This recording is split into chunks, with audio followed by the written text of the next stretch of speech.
Hello friends, my name is Shivansh. Today we are going to start a new chapter which is heat.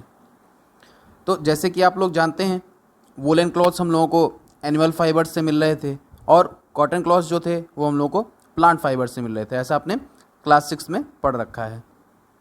तो woollen clothes को हम लोग कब use कर रहे थे? विंटर्स के टाइम पे, जब बाहर बहुत ठंड रहती है, बहुत ज़्यादा ठंडा रहता है मौसम, तब हम लोग वूलन क्लॉथ्स यूज़ कर रहे थे।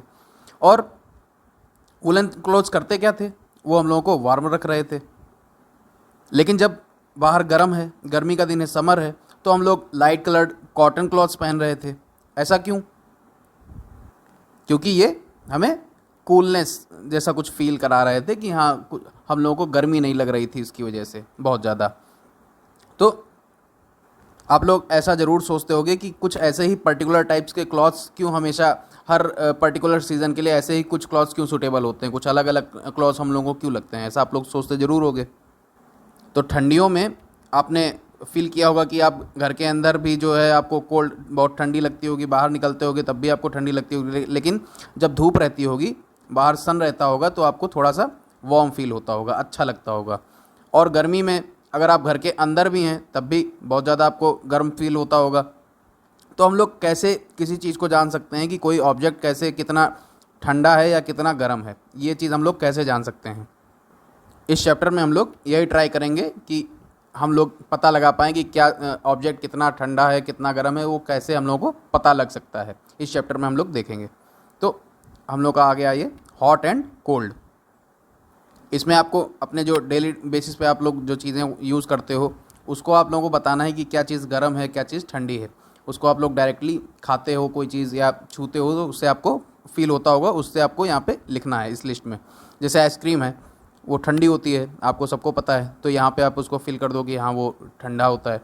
फिर spoon in a tea cup गर्म होगा तो यहाँ वार्म पे लगा देंगे आप।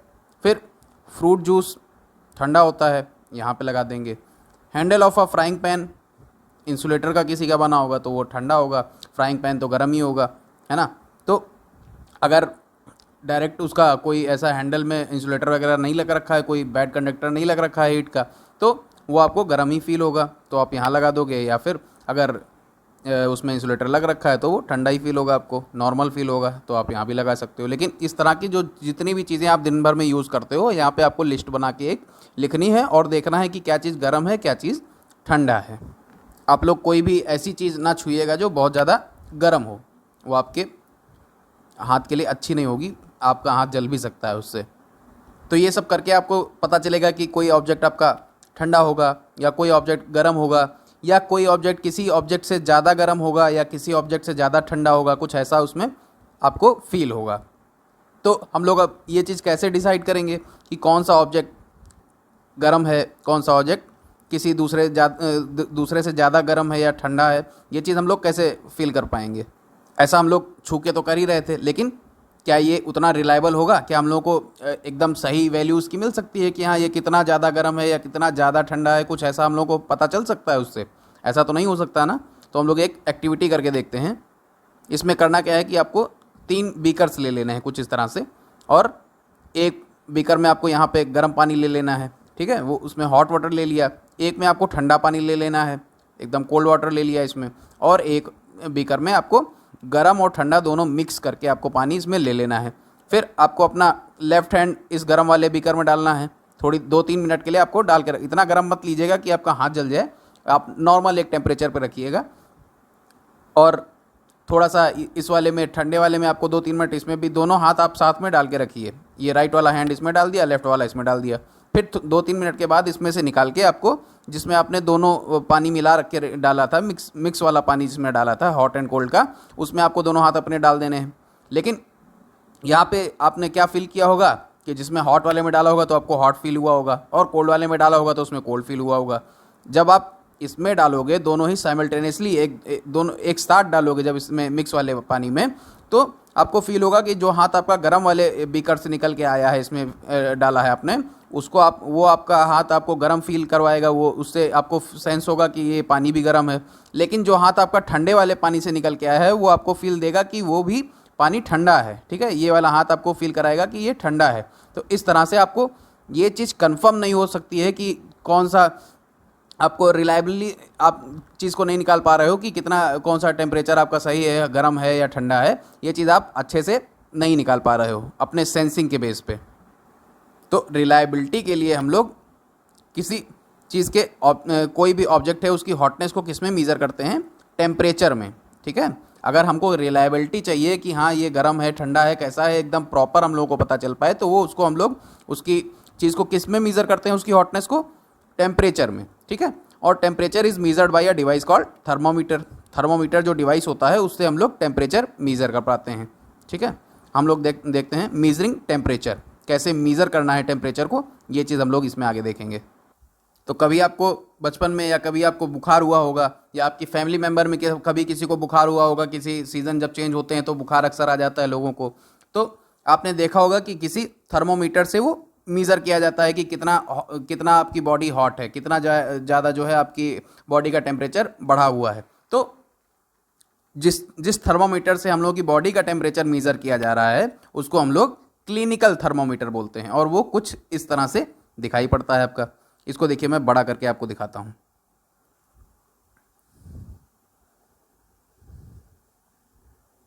ये देखिए कुछ इस तरह से आपका ये दिखाई पड़ता है। यहाँ पे 35 है रीडिंग और यहाँ पे 42 ये डिग्री सेल्सियस है, ठीक है। और नीचे 94 है और यहाँ पे आपका 108 ये डिग्री फ़ारेनहाइट है, ठीक है। ये दो अलग स्केल्स हैं, अभी आगे हम लोग को पता चलेगा क्या चीज़ है इसमें। तो कुछ इस तरह का आपका क्लिनिकल थर्मोमीटर दिखाई पड़ता है। और आजकल तो डिजिटल थर्मोमीटर्स भी आते हैं, ठीक है। उनकी खासियत मैं अभी आपको आगे चल के क्लास में बताऊंगा कि उसमें क्या अलग होता है इस क्लिनिकल थर्मोमीटर से, ठीक। अब इस क्लिनिकल थर्मोमीटर में होता क्या है, it consist of a long narrow uniform glass tube, ठीक है। इसमें एक ग्लास ट्यूब, ये देखिए आपको जो ग्लास ट्यूब दिखाई पड़ रही होगी, ठीक है। तो एक लॉन्ग लंबी जो है और पतली सी और यूनिफॉर्म एक समान ग्लास ट्यूब आपको इसमें मिलती है देखने को। It has a bulb at one end, ये जो है आपका ये एक बल्ब है इसका जिसमें मरकरी प्रेजेंट होती है, इसी बल्ब में जो है मरकरी होती है।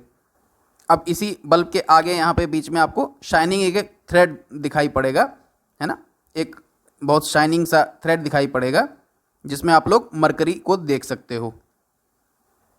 अगर आपको वो थ्रेड दिखाई नहीं पड़ रहा है मरकरी का, तो आप उसको जब आप थर्मामीटर को टिल्ट करोगे ऊपर नीचे कुछ ऐसा कुछ झटका दोगे, जर्क करोगे, तो आपको मरकरी का थ्रेड वो दिखाई देने पड़ जाएगा शाइनिंग सा। फिर हम लोग जो यूज़ करते हैं थर्मोमीटर, उसमें स्केल भी प्रेजेंट होती है। तो जो स्केल होती है वो डिग्री सेल्सियस से इंडिकेटेड रहती है, ठीक है। आपने देखा ही, ये देखिए डिग्री सेल्सियस से इंडिकेट किए गए है और डिग्री फ़ारेनहाइट से भी इंडिकेटेड है। इंडिया में हम लोग ये दोनों ही, हम लोग के यहाँ जो पेशेंट वगैरह यूज़ करते हैं मैक्सिमम ऐसी स्केल का यूज़ करते हैं। अब यहाँ पे बूझो वॉन्डर कर रहा है कि जिसमें जो दोनों स्केल दी हुई हैं इनमें से कौन सी वो रीड करे। पहली told him that India has adopted the Celsius scale and we should read that scale. India ने सेल्सियस स्केल अडॉप्ट कर रखी है। जब आप आगे के चैप्टर्स में पढ़ोगे जो एलपीजी रिफॉर्म्स हुए थे ग्लोबलाइजेशन के बाद में, जो है इंडिया ने सेल्सियस स्केल को जो है चुन लिया था। और सेल्सियस भी पहले 1948 से पहले सेल्सियस को हम लोग सेंटीग्रेड के नाम से जानते थे, ठीक है, सेंटीग्रेड स्केल, ओके।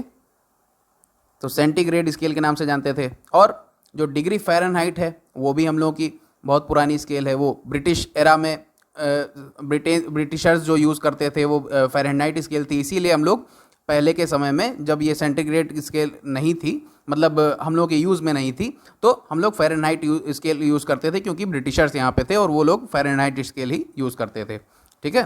तो the other scale with the range of 94 to 108 degree Celsius is the Fahrenheit scale. इसकी रेंज और ज़्यादा होती है, लेकिन ये जो आपके क्लिनिकल थर्मामीटर में है वो 94 से लेके 108 डिग्री फ़ारेनहाइट तक होती है। और सेल्सियस अपनी जो होती है वो इसमें 35 से लेके 42 डिग्री सेल्सियस तक होती है। ऐसा होता क्यों है? क्योंकि नॉर्मली ह्यूमन बॉडी का जो टेम्परेचर है वो ना तो 35 डिग्री सेल्सियस के नीचे जाता है और ना तो 42 डिग्री सेल्सियस के ऊपर जाता है, ठीक है। इसलिए हम लोग क्लिनिकल थर्मामीटर को इस तरह से स्पेशलाइज्ड करके रखते हैं। अब हम लोग एक एक्टिविटी के थ्रू देखेंगे कि हम लोग रीडिंग कैसे करते हैं किसी थर्मोमीटर की। तो let us learn how to read a thermometer.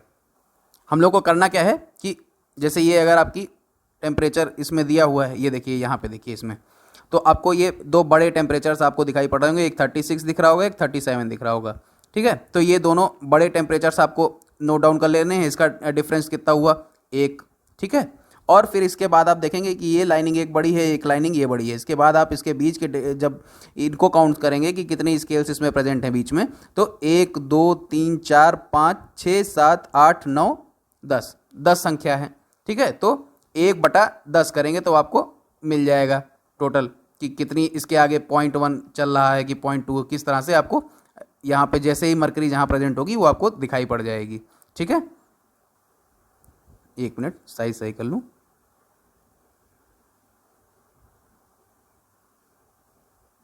ठीक, फिर हम लोग नेक्स्ट देखते हैं। अब यहाँ पे जैसे बताया गया है कि अगर सपोज बिगर मार्क जो है वो 1 डिग्री रीड कर रहा है, जैसे हम लोगों ने निकाला था 1 डिग्री, है ना, उसमें जो डिफरेंस था दोनों के बीच में, लेकिन बीच में अगर 5 डिवीजन्स ही प्रेजेंट हैं तो 1/5 हो जाएगा, जो देगा आपको 0.2 डिग्री सेल्सियस, है ना। तो उसके जो बीच के डिवीजन्स होंगे वो हर डिवीज़न आपको 0.2 डिग्री सेल्सियस का आपको रीडिंग देगा, ठीक है। अब कभी भी आपको अगर क्लिनिकल थर्मोमीटर यूज़ करना है तो कुछ प्रिकॉशंस ज़रूर यूज़ करने हैं, हमेशा ही इनको आपको ध्यान रखना है। जैसे थर्मोमीटर का बल्ब जो होगा उसको हमेशा आप एंटीसेप्टिक सॉल्यूशन से पहले यूज़ करने से पहले उसको ज़रूर धो लें, जिससे किसी इन्फेक्टेड पर्सन से अगर उसका मेजरमेंट किया गया है तो वो इन्फेक्शन आप तक ना पहुँचे। Ensure that before use the mercury level is below 35 degree Celsius. अब हमेशा आप इंश्योर इस चीज़ को करिए कि आप जब भी आप थर्मोमीटर यूज़ करने चलें तो मर्करी लेवल जो है आपके थर्मोमीटर में वो 35 डिग्री सेल्सियस के नीचे ही हो, उसके ऊपर ना हो, जिससे आपको सही रीडिंग मिल पाए। Read the thermometer keeping the level of mercury along the line of site. अब आपको हमेशा कुछ इस तरह से, ये देखिए इस फिगर में आपको दिखाया गया है, ऐसे आँख के सामने आपको एकदम सीधे में जो है आपको देखना है, और जहाँ पे डिविजन्स दिए हुए हैं उसके साथ में मार्क होता हुआ वो लाइन जो शाइनिंग थ्रेड था वो आपको दिखाई पड़े, जो उसमें बीच में आपकी मरकरी जहाँ पे प्रेजेंट है साफ साफ दिखाई पड़े, ऐसा आपको आँख के सामने रख के देखना है। उससे ही आपकी परफेक्ट रीडिंग आपको मिल पाएगी। आपको हैंडल करते हुए उसको बहुत ध्यान से आपको थर्मामीटर को रखना है, कभी भी किसी चीज़ में वो उसको आप लड़ाइए नहीं, जिससे अगर वो लड़ गया तो उसका बल्ब फूट जाएगा और मरकरी बाहर आ जाएगी। Don't hold the thermometer by the bulb. जब भी आप रीडिंग ले रहे हो, है ना, किसी चीज़ की रीडिंग आप ले रहे हो तो उसको और उसके बाद आप उसको देख रहे हो कि हाँ उसकी क्या रीडिंग आ रही है उसमें, जैसे कोई टेम्परेचर आपने नोट डाउन करना है तो उसकी रीडिंग आप जिस समय आँख के सामने इस तरह से रख के कुछ देख रहे हो तो उसके बल्ब की तरफ से उसको मत पकड़िए, उसको देखिए यहाँ पे किसने किस तरह से पकड़ रखा है, पीछे से बल्ब के साइड से जब पकड़ोगे तो हाथ के टेम्परेचर की वजह से आपकी मरकरी की रीडिंग में अंतर आने लग जाएगा, उससे आपको परफेक्ट रीडिंग नहीं मिल पाएगी। अब आपको कुछ ऐसे ही प्रिकॉशंस को यूज़ करके फिर आपको करना क्या है कि थर्मामीटर को आप टंग के नीचे रखिए, अपनी ज़बान के नीचे आप जब रखोगे और 1 मिनट तक के लिए उसको छोड़ दीजिए, तो आपकी थर्मामीटर आप जब निकाल के देखोगे तो उसमें आपकी जो बॉडी टेम्परेचर है उसकी रीडिंग आपको पता चल जाएगी कि कितना आपका बॉडी टेम्परेचर इस समय है, आपको डिग्री सेल्सियस उसका पता चल जाएगा। जो नॉर्मल एक ह्यूमन बॉडी टेम्परेचर, हेल्दी कोई ह्यूमन बॉडी है तो उसका टेम्परेचर नॉर्मली क्या होता है, वो 37 डिग्री सेल्सियस होता है। और आपका रूम टेम्परेचर आपको मालूम होना चाहिए, रूम टेम्परेचर आपका क्या होता है, 20 से 25 डिग्री सेल्सियस के बीच में होता है, जिसको हम लोग 23 डिग्री सेल्सियस भी मान लेते हैं, ठीक है। तो रूम टेम्परेचर आपका 23 डिग्री सेल्सियस होता है और आपका नॉर्मल जो ह्यूमन बॉडी है उसका टेम्परेचर कितना होता है, 37 डिग्री सेल्सियस। ये हम लोग डिग्री सेल्सियस यूनिट आपको यूज़ करना बहुत ज़रूरी है, क्योंकि अगर आपने आगे इसकी यूनिट नहीं लगाई है तो हम लोग ये पता नहीं कर पाएंगे कि ये कौन सी डिग्री सेल्सियस स्केल का है या डिग्री फ़ारेनहाइट स्केल का है या केल्विन स्केल का भी हो सकता है, ठीक है। तो कई सारी स्केल्स होती हैं टेम्परेचर को नापने के लिए, तो यहाँ पे आपको यूनिट यूज़ करना बहुत ज़्यादा ज़रूरी है। डिग्री सेल्सियस आपकी एसआई यूनिट के थ्रू ली गई है, इसलिए ये स्टैंडर्डाइज्ड आपकी जो है यूनिट होती है टेम्परेचर की। अब पहेली ने यहाँ पे मेज़र किया अपना बॉडी टेम्परेचर, लेकिन एग्जैक्टली उसका 37 डिग्री सेल्सियस आया नहीं, तो वो बहुत ज़्यादा परेशान हो गई कि क्या उसको कोई समस्या है। लेकिन let us try to assure Paheli that there is nothing wrong with her. अब हम लोगों को पहेली को एश्योर करना है कि उसके साथ कुछ भी गलत नहीं हुआ है, वो सही है। तो उसको करने के लिए हम लोग एक एक्टिविटी करके देखेंगे। आपको करना क्या है कि अपने क्लास में आप जाइए और अपने सभी दोस्तों का आप जो है कुछ ऐसे ही प्रिकॉशंस को यूज़ करते हुए अपने सभी अलग अलग दोस्तों का आपको डिग्री कुछ इस तरह से आपको डिग्री सेल्सियस में उसका टेम्परेचर नोट करते रहना है। उसकी रीडिंग लेनी है आपको सभी की। तो आप लोग पाओगे क्या कि किसी की रीडिंग 37 डिग्री से सेल्सियस से ऊपर निकल के आएगी, कुछ चेंज उसमें आपको दिखाई पड़ेगा, या 37 डिग्री से कुछ नीचे आपको दिखाई पड़ेगी। ठीक है, ऐसा ज़रूरी नहीं है कि आपको एक्यूरेट 37 डिग्री सेल्सियस मिल पाए, सबकी रीडिंग में कुछ ना कुछ चेंज होगा, लेकिन वो 37 डिग्री के सेल्सियस के आसपास ही होगा अगर उसको फीवर नहीं है तो। ऐसा क्यों है? Actually what we call normal temperature is the average body temperature of a large number of healthy persons. जब हम लोगों ने किसी बहुत सारे हेल्दी पर्सन्स का एक एवरेज निकाला, उनके एवरेज बॉडी टेम्परेचर निकाला, तो 37 डिग्री सेल्सियस ऐसा जो है वहाँ पे रीडिंग हम लोगों को मिला। इस वजह से हम लोग इसको एक नॉर्मल टेम्परेचर ह्यूमन बॉडी का मान लेते हैं। तो ऐसा एग्जैक्टली हमेशा सबके साथ सेम नहीं हो सकता है कि सबका ही 37 डिग्री सेल्सियस आए, तो उसके करीब में आपके जो टेम्परेचर्स होंगे आपके बॉडी के वो प्रेजेंट होंगे। आपको मैंने बताया ही क्लिनिकल टेम्परेचर थर्मोमीटर जो है वो आपकी जो ह्यूमन बॉडी है उसी के टेम्परेचर को मेजर करने के लिए बना है, इसलिए उसका टेम्परेचर की रेंज जो होती है डिग्री सेल्सियस में वो 35 डिग्री सेल्सियस से 42 डिग्री सेल्सियस तक होती है, और जो डिग्री फ़ारेनहाइट होती है उसमें 94 से 108 डिग्री फ़ारेनहाइट तक होती है। ठीक है, अब बूझो गॉट अ नॉटी आइडिया। अब बूझो को एक कोई आइडिया आया है, उसको एक दुष्टता आई है उसके दिमाग में। He wanted to measure the temperature of hot milk using a clinical thermometer. अब वो गर्म दूध को जो है अपने क्लिनिकल थर्मोमीटर से नापना चाह रहा है कि उसकी कितनी डिग्री है हॉटनेस की। तो ऐसा करने से पहले उसको पहेली ने रोक दिया। यहाँ पे क्वेश्चन भी दिया हुआ है कि ऐसा आपको नहीं करना चाहिए। अगर आपको क्लिनिकल थर्मोमीटर यूज़ करना है तो वो सिर्फ और सिर्फ आप जो है अपनी बॉडी का टेम्परेचर नापने के लिए करें। ह्यूमन बॉडी के टेम्परेचर को नापने के लिए ही क्लिनिकल थर्मोमीटर्स बनाए गए हैं, और किसी चीज़ को आप अगर नाप रहे हो तो उसका जो है मरकरी ब्रेक होके बाहर आ सकती है और वो थर्मोमीटर आपका बेकार हो जाएगा। आगे हम लोग देखते हैं कि हम लोग फिर उसको यूज़ करने के लिए किसी दूसरी बॉडी के टेम्परेचर को नापने के लिए, जैसे हमको गर्म पानी का टेम्परेचर निकालना है, दूध का निकालना है, चाय का निकालना है, तो उसके लिए हम लोग क्या यूज़ कर सकते हैं? तो उसके लिए हम लोग लेबोरेटरी थर्मोमीटर का यूज़ करते हैं। ठीक है, how do we measure the temperature of other objects? For this purpose there are other thermometers, one such thermometer is known as laboratory thermometer. ठीक है, कुछ इस तरह का आपको लेबोरेटरी थर्मोमीटर दिखाई पड़ता है। ये देखिए, ये जो है आपका ये एक लेबोरेटरी थर्मोमीटर है। इसमें रीडिंग जो होती है -10 डिग्री सेल्सियस से और ऊपर जाती है 110 डिग्री सेल्सियस तक। तो इसकी रीडिंग की जो स्केल है वो काफ़ी बढ़ जाती है। ठीक है, तो इसमें कोई चीज़ बहुत ठंडी होगी तो वो भी आपको मालूम चल जाएगी उसकी रीडिंग से, और कोई चीज़ बहुत ज़्यादा गर्म होगी, जैसा कि आप लोगों को मालूम है डिग्री सेल्सियस में आपके जो 0 डिग्री सेल्सियस पे आपका बॉइलिंग पॉइंट होता है वाटर का, और 100 डिग्री सेल्सियस 0 डिग्री सेल्सियस पे आपका फ्रीजिंग पॉइंट होता है ना, फ्रीजिंग पॉइंट होता है, और 100 डिग्री सेल्सियस पे आपका बॉइलिंग पॉइंट होता है। ओके, तो इस तरह से आपको लेबोरेटरी थर्मोमीटर जो होता है उससे आपको किसी गर्म लिक्विड का या किसी चीज़ का आपको अगर जो बहुत ज़्यादा गर्म है, जो ह्यूमन बॉडी से अलग है और ज़्यादा गर्मी या ठंडी शो कर रही है, तो उसमें आपको इससे आपको मालूम चल सकता है कि उसकी डिग्री ऑफ हॉटनेस या कोल्डनेस क्या है। ओके, अब आपके जो आप लोग देखते होंगे डेली न्यूज़ वगैरह में आप देखते होंगे कि पिछले दिन का टेम्परेचर आपको बताते हैं कि हाँ पिछले दिन का तापमान क्या रहा है, या आज का वेदर आप देखोगे तो उसमें क्या तापमान आपको दिखा रहा है कि आज जो है इतने डिग्री सेल्सियस तक तापमान जा सकता है और रात को इतने डिग्री सेल्सियस तक तापमान नीचे गिर सकता है। तो उसको जो इस चीज़ पे मेज़र किया जाता है उसको हम लोग मैक्सिमम मिनिमम थर्मोमीटर बोलते हैं। ठीक है, तो जैसे ये लेबोरेटरी थर्मोमीटर था, अपना क्लिनिकल थर्मोमीटर था, वैसे ही वेदर को नापने के लिए वेदर का क्या टेम्परेचर रह रहा है उसको हम लोग मैक्सिमम मिनिमम थर्मोमीटर पे नापते हैं। अब आप लोग एक नेक्स्ट एक्टिविटी करके देखें। इस एक्टिविटी में आपको एक लेबोरेटरी थर्मोमीटर को किस तरह से यूज़ किया जाता है वो आपको बताया गया है। ठीक है, तो देखिए कुछ इस तरह से आपको एक बीकर में पानी ले लेना है। ठीक है, फिर टैप वाटर आपने जैसे ले लिया, उसमें आपको ये थर्मोमीटर ऐसे वर्टिकली पकड़ के आपको सीधे इस तरह से आपको वर्टिकली रखना है इसकी डायरेक्शन, और इसको आपको रखना है इस पानी के अंदर लगाना है।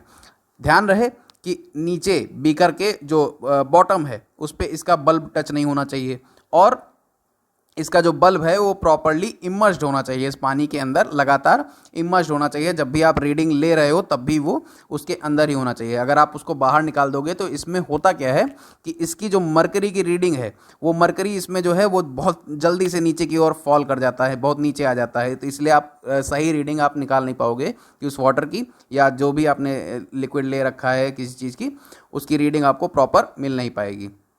तो आप जब ऐसा करोगे तो आपको टेम्परेचर मिल जाएगा उस वाटर का, जैसे आपने टैप वाटर लिया तो उसका टेम्परेचर आपको उस समय मिल जाएगा।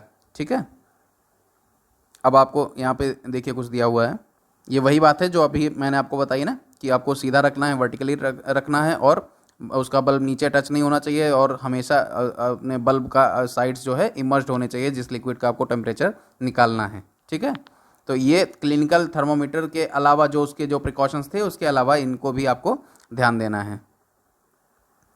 फिर बूझो देखिए कुछ कह रहा है। बूझो को यहाँ पे समझ आ चुका है कि क्लिनिकल थर्मोमीटर्स का यूज़ जो है हाई टेम्परेचर्स को यूज़ करने के लिए क्यों नहीं किया जा सकता, लेकिन अभी भी उसको जो है ये चीज़ उसके ख्याल में आ रही है कि क्या लेबोरेटरी थर्मोमीटर जो होते हैं उनको यूज़ किया जा सकता है अपनी बॉडी के टेम्परेचर्स को मेज़र करने के लिए। ऐसा आप लोग सोचिए और इसको आप लोग कमेंट में नीचे हमको लिखिएगा। अब आपको एक नेक्स्ट एक्टिविटी करनी है, इसमें आपको गर्म पानी लेना है बीकर में, और उसमें आपको ऐसा ही कुछ आपको लेबोरेटरी थर्मोमीटर को डिप करके रखना है और उसकी रीडिंग निकालनी है। अगर आप जैसे ही उसको बाहर निकाल लोगे, अगर उसमें रीडिंग आप लिखने के समय ही आपने अगर बाहर निकाल लिया उसको, रीडिंग आप नहीं लिख पाए थे, तो आप देखोगे कि बहुत तेज़ी से मरकरी जो है उसमें नीचे की ओर आ जाएगी, थर्मोमीटर में आपके बहुत तेज़ी से फॉल करेगी। ठीक है, इससे हम लोगों को क्या पता चलता है कि टेम्परेचर हम लोगों का रीडिंग तभी हम लोगों को लेनी है जब थर्मोमीटर प्रॉपरली इमर्स्ड हो उस वाटर में, है ना, उस हॉट वाटर में जिसमें आपने ले रखा है उसमें आपका प्रॉपरली इमर्स्ड होना चाहिए, तभी आप उसका रीडिंग प्रॉपर नोट कर पाओगे। इससे आपको यहाँ से क्या मालूम चल रहा है, अब आपने जो है क्लिनिकल थर्मोमीटर भी तो लिया था, वो आप अपनी बॉडी से बाहर निकाल रहे थे, आपने टेम्परेचर 1 मिनट तक नापा था, फिर आपने बाहर निकाला था, तब आपको रीडिंग उसकी मिली थी। लेकिन यहाँ पे आप क्या देख पा रहे हो कि इसमें लगातार इमर्स करके रखना पड़ जा रहा है।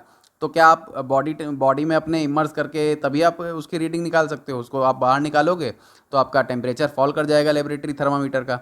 लेकिन क्लिनिकल थर्मामीटर में ऐसा क्या था जिसकी वजह से उसका टेम्परेचर नीचे की ओर नहीं गिर रहा था जैसे लेबोरेटरी थर्मामीटर में गिर रहा है? तो कुछ ना कुछ ऐसा उसमें मैकेनिज्म होगा जिसकी वजह से हम लोगों को प्रॉपर टेम्परेचर हम लोगों का मिल पा रहा था, है ना।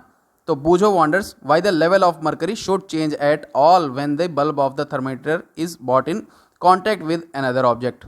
तो ऐसा इसलिए वहाँ पे होगा क्योंकि वहाँ पे हीट का ट्रांसफ़र होगा। ठीक है, तो हीट का जब ट्रांसफ़र होगा तो मरकरी आपकी उस थर्मोमीटर में राइज करेगी और आपका टेम्परेचर बताएगी। ठीक, तो यहाँ पे क्लिनिकल थर्मोमीटर में हम लोग की क्या मैकेनिज्म था उसको हम लोग पहले देखते हैं। तो यहाँ पे एक क्लिनिकल थर्मोमीटर में आप ऊपर की साइड में यहाँ पे देखोगे बल्ब के पास में, तो यहाँ देखोगे कुछ घूमा हुआ सा ऐसा आपको दिखाई पड़ेगा। ये होता क्या है, ये एक किंक होता है। ठीक है, ये एक किंक होता है, ये हल्का सा यहाँ पे घुमाव होता है जिसकी वजह से जो करता क्या है कि आपके मरकरी को नीचे फॉल करने से बचाता है। जब आपका टेम्परेचर आपने रीड किया तो जिस टेम्परेचर पे आपने आपका बॉडी टेम्परेचर होगा वहाँ पे मरकरी आपका रुक जाएगा। जब तक आप उसको जर्क नहीं दोगे तब तक वो वहाँ से नहीं हटेगा, है ना। तो इस तरह से जब वो रुक जाता है तभी आपको प्रॉपर रीडिंग मिल पाती है। अगर वो लेबोरेटरी थर्मोमीटर की तरह होता, उसमें ये किंक प्रेजेंट नहीं होता, तो डायरेक्टली वो नीचे की ओर फॉल कर जाता और आपका बॉडी टेम्परेचर आपको प्रॉपरली मालूम ना चल पाता। यहाँ देखिए आपको एक डिजिटल क्लिनिकल थर्मोमीटर दिया हुआ है। जो क्लिनिकल थर्मोमीटर्स होते हैं उनका अब डिजिटल फॉर्म आता है, तो डिजिटल थर्मोमीटर्स भी आने लगे हैं बॉडी टेम्परेचर को नापने के लिए। और ये जो होते हैं ये मरकरी को यूज़ नहीं करते हैं क्योंकि मरकरी जो होती है एक टॉक्सिक सब्सटेंस होती है, और अगर वो अच्छे से अगर हैंडल नहीं की जाती है और अगर कहीं कभी आपका थर्मोमीटर फूट जाता है या कुछ हो जाता है, उसका बल्ब फूट जाता है, या आप किसी गर्म चीज़ में उसको लगा देते हो तो ऊपर से आपका मरकरी निकल जाती है, तो आप अगर प्रॉपर्ली उसको डिस्पोज नहीं कर पा रहे हैं ना, उसको अगर नहीं जानते हैं, तो वो काफ़ी ज़्यादा हार्मफुल होती है अपने इन्वायरमेंट के लिए। और जो डिजिटल थर्मोमीटर्स होते हैं वो उनमें जो है मरकरी का यूज़ नहीं किया जाता है, उसमें हीट सेंसर्स लगे होते हैं। ठीक है, तो जो सेंसर्स होंगे वो प्रॉपर्ली आपका चेक करके और आपका टेम्परेचर बॉडी का बता देते हैं। अब हम लोग देखेंगे ट्रांसफ़र ऑफ हीट, ये हीट कैसे ट्रांसफ़र करती है किसी कंडक्टर में। या एक काम करते हैं, ये आपका हम लोग एक नेक्स्ट वीडियो इसके लिए बनाते हैं। ठीक है, क्योंकि यहाँ से आपका कुछ बहुत ही अच्छा कॉन्सेप्ट शुरू हो रहा है जो आपके आगे की तैयारी के लिए बहुत ज़्यादा ज़रूरी है। बहुत ज़्यादा ज़रूरी कॉन्सेप्ट्स हैं यहाँ पे, कन्वेक्शन, कंडक्शन, ठीक है, ये सब कॉन्सेप्ट्स आपके आ रहे हैं, ठीक है, रेडिएशन हो गया, ये सब आपके कॉन्सेप्ट्स बहुत ज़्यादा आपको यूज़ आएंगे आगे की प्रिपरेशन के लिए। तो उनके लिए हम लोग एक नेक्स्ट वीडियो बना लेंगे जिसमें ज़्यादा बेहतर मैं समझा पाऊँगा। Thanks for watching this video. Please like, share and subscribe.